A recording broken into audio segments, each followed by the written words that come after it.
for me, numbers are numbers. 25 years is a significant period of time. It was really a conscious decision to do this with NDT2 because a lot of our career began, as dancers we began in NDT2. So, most of the first works we did, I would say the first real works that got us the foundation in what we felt we wanted to express, as a beginning at least, was through them.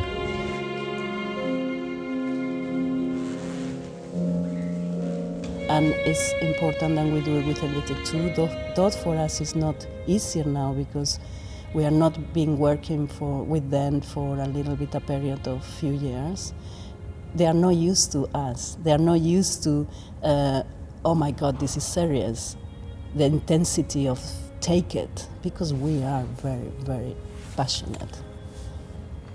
So it's good for them. It's good for us because now we cannot depend on the artist helping us to do the work so you have to lecture them.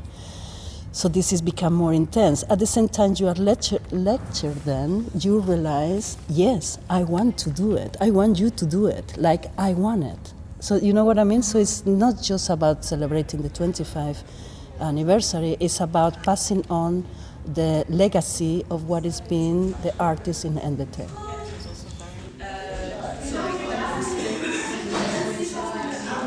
The big inspiration for me was, could we interlock works?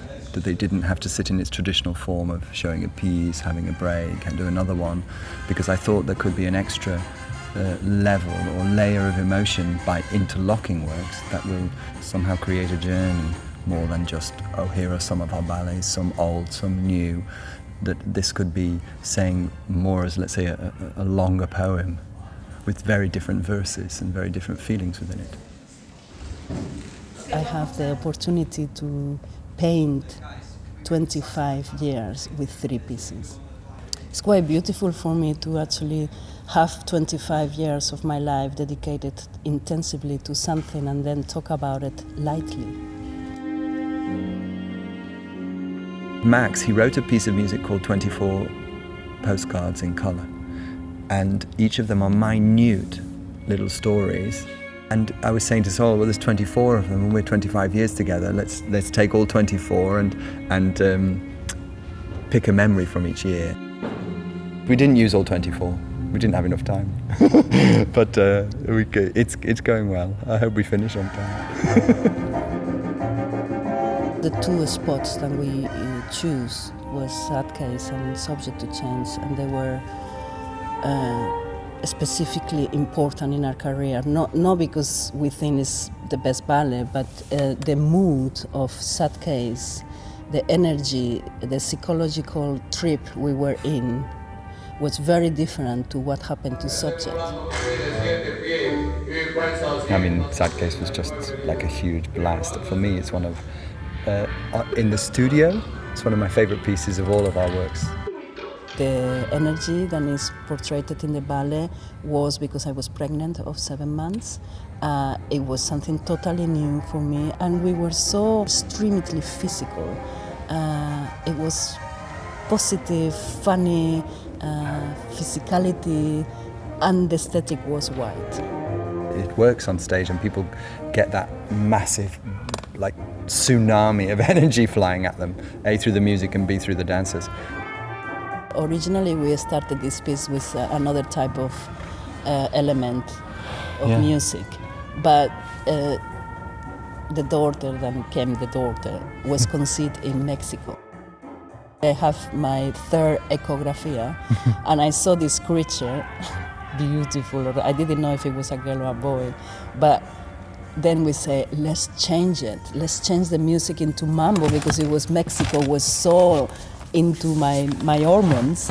Then Mexico were in your hormones. We put it, and then it was just like, I remember laughing for every single time. Oh my God. Subject was a real eye-opener.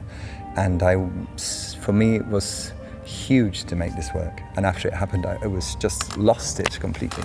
And then the work was never quite the same again.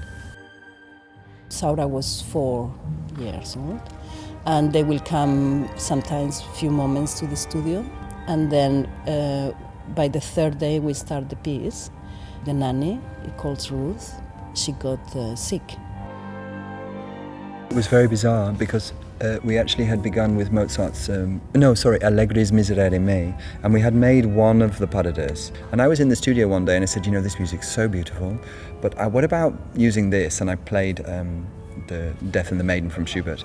It's Mahler's transcription. I love the string quartet, but I took the full string version from Mahler. And immediately everyone in the room was like, oh, we have to use it. And this was before Ruth was sick. When it actually occurred, I sort of went into shock because I suddenly realized this is a life and death situation. So we were going to the hospital, the doctors every day. It went very good in the beginning. She was recovering. And then suddenly we came in one day and they always came with a pen and she had to follow the pen and we were laughing and this is funny, isn't it? And then the doctor came in one day and she said, you know, it's funny, I can't pull the sheets up. And then he came with a pen and her eyes stayed like this. And then everything shut down and we were making the ballet. And of course, I was quite traumatized, I must be honest. I was sort of falling apart. I didn't quite know how to deal with a situation like this, of being responsible for somebody who might be facing death. And a lot of things happen. This ballet is full of premonitions and symbols because it was happening a lot of things that you cannot expect. And when people watch it, they always say, oh, of course the music's beautiful, and everybody says, oh, it's lovely. But I think people get the feeling of there's something that you can help through what you do, how you express yourself. And whether that is a ballet or it's a letter or it's a painting or it's just a conversation, that's what subject is about. When I think back, like looking at videos when I have to do this 25th anniversary, it's like, oh my God, it was so beautiful to see someone to believe and to be with people and to do things with people that they believe like you. That's the prize. I mean, that's the gift. And now you look back at them and you're like, well, I wonder why we did that. And of course it's reflective of our lives. They're like signposts. You know, it's almost like a long diary and you're flipping through the pages.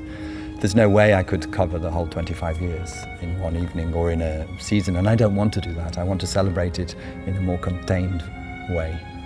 And that's to create something new out of all of these experiences, because I think it's more important to be in the present than just look too much at the past.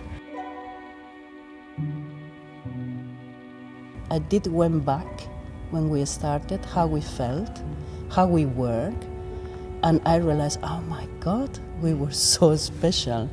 I actually, then I realized for the first time who actually we are, because I didn't look back, and we were so in love with this art, passionate, like truly, honestly. And then, so I took that with the eyes off, and then what happened, and then looking with the eyes of a wise old person. I mean, I'm not so old, but I can imagine what it's going to be.